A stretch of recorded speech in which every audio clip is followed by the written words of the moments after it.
Hey guys, once again welcome to W3 web school. मैं हूं साहिल और आज का टॉपिक है CSS बैकग्राउंड के बारे में कि CSS बैकग्राउंड हम यूज़ कैसे करते हैं और उसकी क्या क्या फीचर है। तो चलिए स्टार्ट करते हैं और समझते हैं कि किस तरीके से हम CSS बैकग्राउंड को हम यूज़ कर सकते हैं, जो प्रॉपर्टीज़ हैं और उससे हमें क्या क्या किस तरीके से, क्योंकि ये बहुत बार अब जब हम वेबसाइट बनाते हैं कलर के बाद आपको इमेज का या बैकग्राउंड में आपकी जैसे कलर होती है उसी तरीके से बैकग्राउंड इमेज होती है। तो ये सारा चीज़ हम समझेंगे और किस तरीके से यूज़ कर सकते हैं, ये सारा चीज़ हम समझते हैं। सबसे पहले स्टार्ट करते हैं और HTML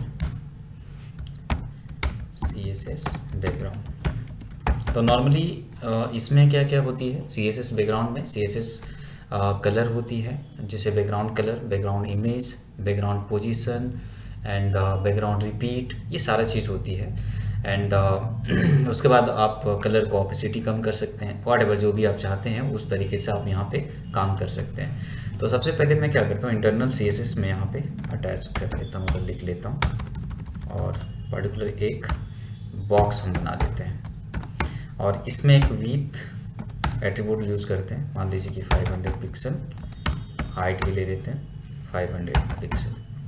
और इसमें सबसे पहले बैकग्राउंड कलर के बारे में समझते हैं। देखिए, बैकग्राउंड जो एट्रीब्यूट है इसमें आप कलर का भी यूज़ कर सकते हैं और आप पिक्चर का भी यूज़ कर सकते हैं। जैसे अभी मैं यहाँ पे चलूँगा बैकग्राउंड और मान लीजिए कि मैं रेड लिख देता हूँ और यहाँ पे जाके मुझे अटैच करना पड़ेगा जो हमारा क्लास है। तो हमारा क्लास है बॉक्स।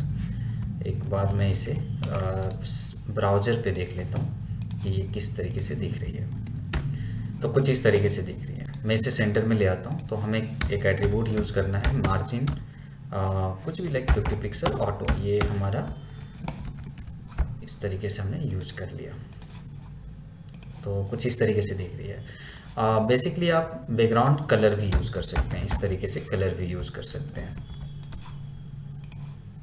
तो सेम ही वर्क करता है। आप बैकग्राउंड यूज़ करिए, बैकग्राउंड कलर यूज़ करिए, तो इसमें देखिए बैकग्राउंड कलर सेपरेट हो जाता है। उसी तरीके से बैकग्राउंड इमेज होती है और बैकग्राउंड भी होता है। तो आप चाहो तो नॉर्मल बैकग्राउंड में जाके और हमें क्या करना पड़ेगा, इस तरीके से एक URL देनी पड़ेगी।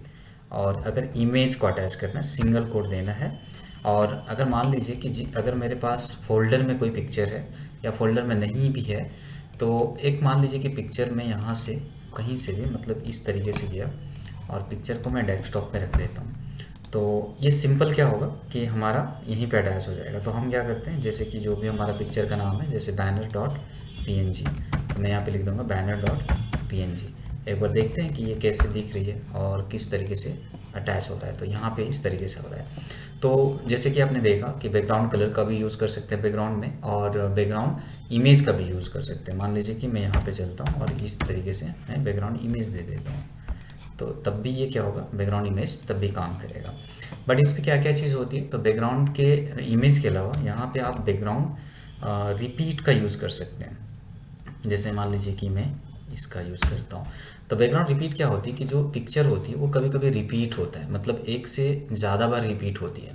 तो इसमें क्या होता है कि अगर आपको लेफ़्ट टू राइट लेनी है तो बैकग्राउंड रिपीट जो है, रिपीट X कर सकते हैं। टॉप टू बॉटम लेना है तो Y कर सकते हैं, और अगर नहीं रिपीट करवानी है तो नो रिपीट कर सकते हैं। तो इस तरीके से जो है यहाँ पे फंडा होती है। तो अभी मैं दिखाता हूँ। जैसे मान लीजिए रिपीट यहाँ पे लिखता हूँ, मतलब अगर मान लीजिए कि पूरा रिपीट करना, पूरे बैकग्राउंड में रिपीट करनी है, तो हम इस तरीके से रिपीट लिख देंगे तो ये रिपीट हो जाएगा। अभी पता नहीं चल रहा, बट बैकग्राउंड में कभी इसको लगा के देखिए तो ये पूरा का पूरा रिपीट दिखेगी। मतलब कभी कभी बुलेट पॉइंट होती है और पूरे बैकग्राउंड में हमें रिपीट करवाना होता है, देन हम इस एट्रीब्यूट का, मतलब वैल्यू का यूज़ करते हैं। अगर आपको लेफ़्ट टू राइट चाहिए, कोई भी चीज़ें रिपीट करवाना है, तो रिपीट X लिख सकते हैं और यहीं पे Y कर देंगे तो टॉप टू बॉटम हो जाएगी। अगर हमें रिपीट नहीं करवानी है तो नो रिपीट कर देते हैं, कुछ इस तरीके से नो रिपीट कर देंगे, तो ये रिपीट नहीं होगा। इसके अलावा अगर हम चाहें तो बैकग्राउंड का साइज़ दे सकते हैं। देखिए बैकग्राउंड का साइज़ क्या होती है कि अगर आपकी पिक्चर, मान लीजिए कि आपने एक पिक्चर लिया है बट वो पूरे बैकग्राउंड में ये, मतलब कि स्केल नहीं हो रही, मतलब पूरी बैकग्राउंड में नहीं दिख रही है, तो आप यहाँ पे यूज़ कर सकते हैं। जैसे कि ये होता है X एक्सेस और Y एक्सेस, मतलब लेफ़्ट टू राइट और टॉप टू बॉटम। तो परसेंटेज में आप ले सकते हैं, जैसे कि 2 वैल्यू हमने लिया तो 100% 100% भी ले सकते हैं। तो इससे क्या होगा कि जो भी चीज़ कट जा रही है या फिर जो भी हमारा पूरे बॉक्स में नहीं आ रही है तो उस तरीके से पूरा ये कुछ इस तरीके से दिखेगा। अगर मैं इसे कवर अप कर दूँ, मतलब पूरा कवर करना चाहते हैं, तब भी आप यहाँ पे कवर कर सकते हैं। मतलब इसकी वैल्यू होती है 100%, 100%। उसके बाद कवर आप यूज़ कर सकते हैं। अब इसमें क्या हो रहा है, कवर करने से थोड़ी सी पिक्चर की जो बोल सकते हैं कि जो चीज़ें हैं, मतलब जो एलिमेंट लिखा हुआ है वो कहीं ना कहीं आपका देखें हट जा रही है। तो अलग अलग तरीके से होती है। आप जो भी आपको लगे, जो सही लगे, उस वैल्यू को आप यूज़ कर लीजिए। कंटेंट भी कर सकते हैं तो कुछ ऐसे दिखेगा, मतलब पूरा ही दिखेगा, बट नीचे का जो गैप है, मतलब हमने हाइट लिया है 500, तो वो आपका गैप छोड़ देगा। तो अलग अलग तरीके से आप यहाँ पे यूज़ कर सकते हैं। इसके अलावा बैकग्राउंड के ऊपर जो है, जैसे कि कलर का यूज़ किया जा सकता है। जैसे कि मान लीजिए कि यहाँ पे कलर हम अगेन लेते हैं, कलर एक बार दिखाने के लिए। तो मान लीजिए कि यहाँ पे लेते हैं और यहाँ पे मान लीजिए कि मैं डाल देता हूँ। देखिए वैल्यू जैसे होता है आरजीबी में भी होती है, आरजीबी में भी होती है, हैक्स कलर होती है। तो मेनली यहाँ पे मैंने ब्लैक कलर लिया। इसकी नीड नहीं है बैकग्राउंड साइज़ की। जब भी आप कलर लेते हैं तो बैकग्राउंड रिपीट और साइज़ की रिक्वायरमेंट नहीं होती है।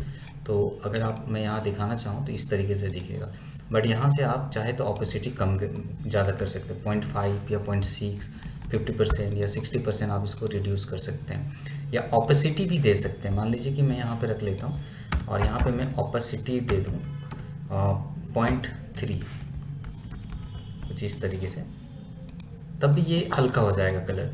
तो दो तरीके से आप इसको मतलब कि हल्का कर सकते हैं कलर। अगर आप चाहें तो आरजीबी के ज़रिए भी कर सकते हैं, या नॉर्मल मैंने रेड या ब्लैक या ग्रीन जो भी लिखा तो इसके ज़रिए भी, ऑपेसिटी के ज़रिए भी हम पॉइंट देके और हल्का कलर यहाँ पे डाल सकते हैं।